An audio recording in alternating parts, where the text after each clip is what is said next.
Hi guys, welcome to life tiles. ఈరోజు మనం పౌత్ర ప్రేమ కథ చెప్పుకుందాం. ఫ్రెండ్స్, మన కథను లైక్ చేయండి. లైక్ చేస్తే ఇంకొంచెం ఎక్కువ మంది మన కథలు వినగలుగుతారు. సరే, ఇప్పుడు మనం కథలోకి వెళ్ళిపోదాం. పూర్వం శ్రావస్తి నగరంలో సుపత్రుకుడు అనే ఒక బుద్ధిమంతుడైన యువకుడు ఉండేవాడు. తన తండ్రి చనిపోయాక అతను తన తల్లిని ఎంతో భక్తి శ్రద్ధలతో చూసుకుంటూ ఆమెను సుఖపెడుతూ వచ్చాడు. అతని కాలమంతా తల్లికి సేవలు చేయటంతోనే గడిచిపోతూ ఉండటం వల్ల అతను ఏ ఉద్యోగము చేయలేదు. ఇది చూసిన తల్లి, నాయనా, ఇంటికి మగపిల్లవాడివి, నాకు ఎప్పుడు అహోరాత్రులు సేవ చేస్తూ ఉంటే ఎలా గడుస్తుంది? పెళ్లి చేసుకో, నా ఉపచారాలు నీ భార్యే చేస్తుంది, నువ్వేదైనా పని చూసుకోవచ్చు కదా అని అంది. తల్లి మాట కాదనలేక అతను పెళ్లి చేసుకున్నాడు. సుపుత్రుకుడి భార్య చాలా చక్కని చుక్క. సుపుత్రుకుడు ఆమెను ఎంతో ప్రేమగా చూసుకుంటూ ఉన్నాడు. అతని భార్య తన భర్తకు తల్లి మీద కూడా ప్రేమ ఉన్నట్లు తెలుసుకుంది. ఒక వంక తల్లి మీద ఇంత ప్రేమ ఉండి కూడా నా భర్త నన్ను ఇంతగా ప్రేమిస్తున్నాడు కదా, అదే ఈ తల్లి కనుక లేకపోతే ఇంకా ఎంత ప్రేమిస్తాడో అని అనుకుని ఆమె తల్లి కొడుకుల మధ్య చిచ్చు పెట్టడానికి నిర్ణయించుకుంది. భర్తతో అత్తగారి మీద చాడీలు చెప్పడం ప్రారంభించింది. మీ అమ్మకు నేనంటే ఏమీ పడటం లేదు, మీతో చెబితే నొచ్చుకుంటారని దాచిపెడుతున్నాను. ప్రతిదానికి తప్పులు ఎన్నుతూ ఉంటుంది. భోజనం వేడిగా పెడితే వేడిగా పెట్టానంటుంది, చల్లగా పెడితే చల్లగా పెట్టానంటుంది, కాళ్ళు మెల్లగా ఒత్తితే గట్టిగా ఒత్తమంటుంది, గట్టిగా ఒత్తితే చంపేస్తున్నావు అంటుంది. ఎంత ప్రయత్నించినా కూడా ఆవిడని మెప్పించలేకపోతున్నాను అని భర్త దగ్గర కంటతడి పెట్టుకుని మరీ చెప్పింది.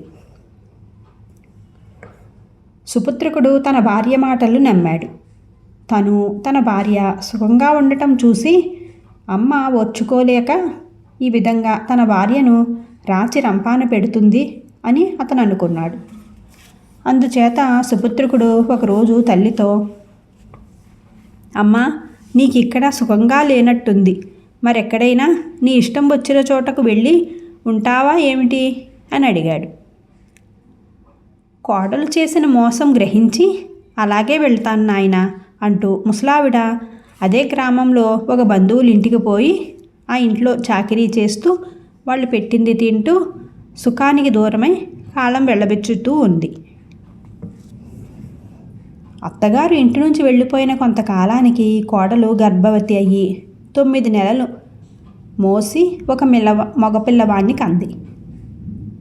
మా అత్తగారు ఎటువంటి మనిషో ఇలా చూస్తే తెలుస్తుంది. ఆవిడ ఉన్నంతకాలము నాకు కడుపులో ఒక కాయ లేదు. ఆవిడ వెళ్ళగానే పన్నంటి పిల్లవాడు కలిగాడు అని ఆమె చుట్టుపక్కల అమ్మలక్కలతో అంటూ ఉంది. ఈ మాటలు కొందరు నమ్మారు.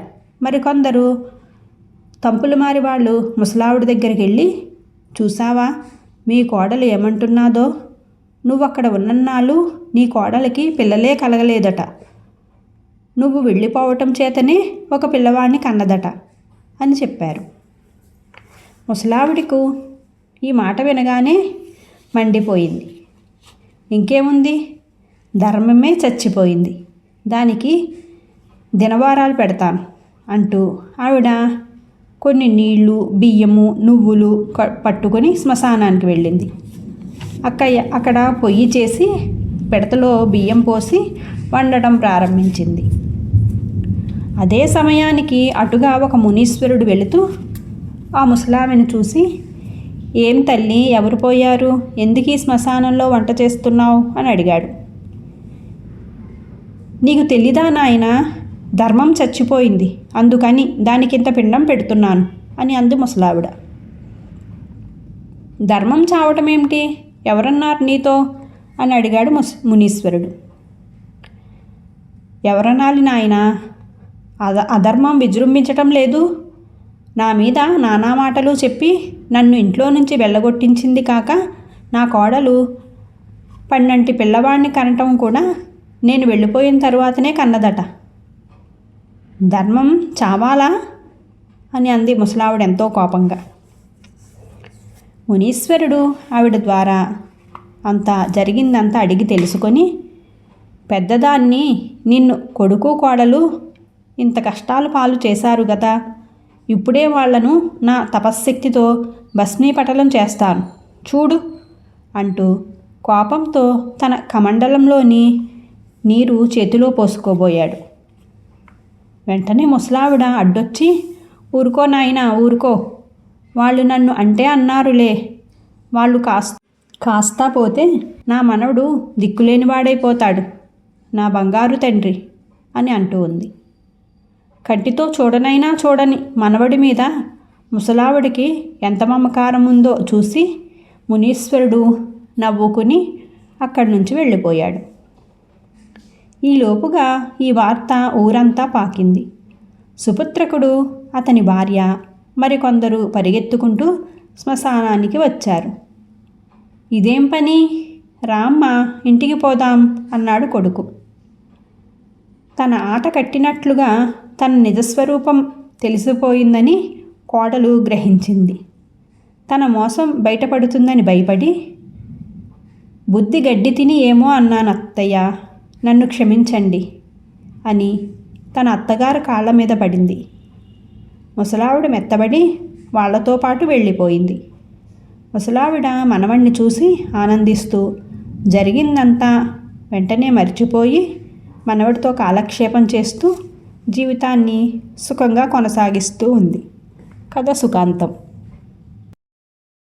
గైస్, ఇప్పుడు మనం మూఢభక్తి కథ చెప్పుకుందాం. రాఘవేంద్రుడు చిన్నప్పుడే తండ్రి చనిపోయాడు. రాఘవేంద్రుడి తల్లే కొడుకుని ఎంతో అల్లారు ముద్దుగా పెంచుకుంటూ ఉంది.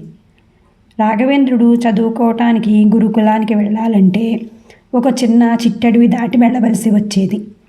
రోజు ఆ అడవి దాటి వెళ్ళాలంటే రాఘవేంద్రుడికి మనసులో భయంగా ఉంటూ ఉండేది.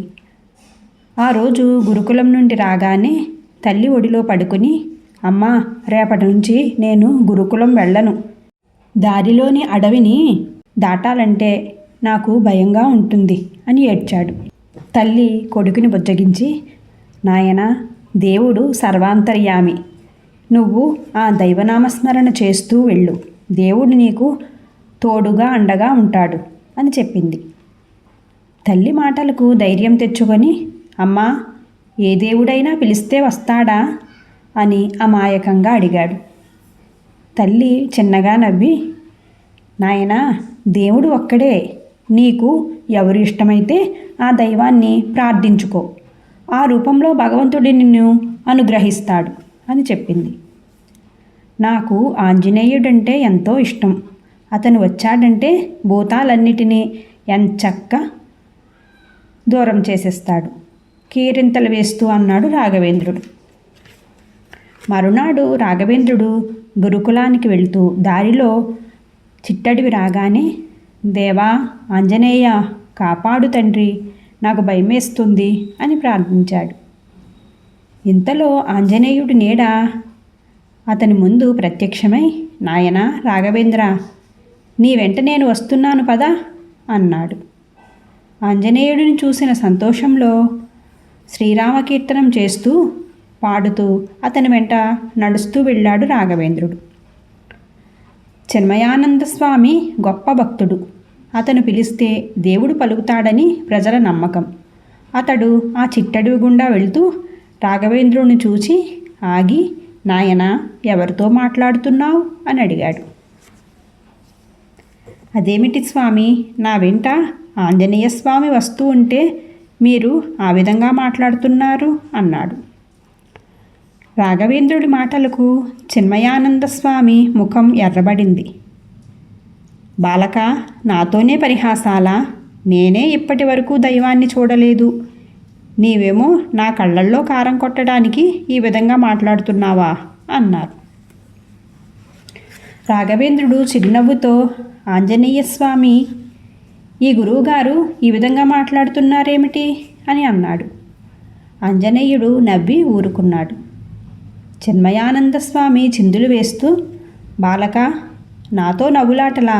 నా తపోశక్తితో నిన్ను ఇప్పుడే శిలగా మారుస్తాను అని కమండలం నుండి మంత్రజలం తీసి రాఘవేంద్రుడి మీద చల్లబోయాడు. ఆంజనేయుడు ఆశ్చర్యంతో చిన్మయానంద స్వామి చెయ్యి పట్టుకొని ఆపి, అయ్యా, ఈ బాలభక్తుడి మూఢభక్తికి కట్టుబడి పిల్లవాడికి దర్శనమిచ్చి వెంట నడుస్తున్నాను. దివ్యదృష్టితో పరికించి చూడండి అన్నాడు. చిన్మయానంద స్వామి దివ్యదృష్టితో చూసి తెలుసుకొని రాఘవేంద్రుడి దగ్గరికి వెళ్ళి, నాయనా, నీ మూఢభక్తితో మరొక తిన్నడు ధ్రువుడినని నిరూపించుకున్నావు. నిన్ను కన్న తల్లిదండ్రులు ఎంతో అదృష్టవంతులు అని బాలుడిని భుజం తట్టి రాఘవేంద్రుడిని ఆశీర్వదించి వెళ్ళిపోయారు చిన్మయానంద స్వామి. కథ సుఖాంతం. గైస్, విద్యా సంపదలు కథ చెప్పుకుందాం. శేషాచలం కొడుకు విద్యాసాగర్, దామోదర్ కొడుకు గిరీశం తన కుమారుడికి గొప్ప ఆస్తిని సంపాదించి ఇవ్వాలని ఆశపడ్డాడు. గిరీశం తండ్రి దామోదరం ఖర్చులు తగ్గించి కూడబెట్టడం ప్రారంభించాడు. కుమారుడి చదువు విషయంలో కూడా పిసినారితనంగా పాటించాడు. తండ్రి ఇచ్చిన డబ్బు అవసరానికి చాలక గిరీశం నానా అవస్థలు పడుతూ ఉండేవాడు.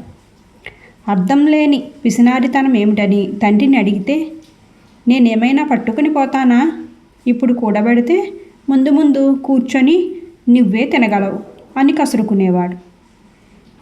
ఈ చికాకులతో వేగలేక ఏకాగ్రతగా చదవలేక గిరీశం చదువు మానేశాడు. శేషాచలం మాత్రం ధారాళంగా ఖర్చు చేసి తన కొడుకుని బాగా చదివించాడు. శాస్త్ర పాండిత్యంతో పాటు లోకజ్ఞానాన్ని కూడా సొంతం చేసుకొని ఎంతో ప్రతిభావంతుడయ్యాడు విద్యాసాగర్. గిరీశానికి అంతులేని ఐశ్వర్యాన్ని పిత్రార్జితంగా ఇచ్చి తృప్తిపడ్డాడు దామోదరం.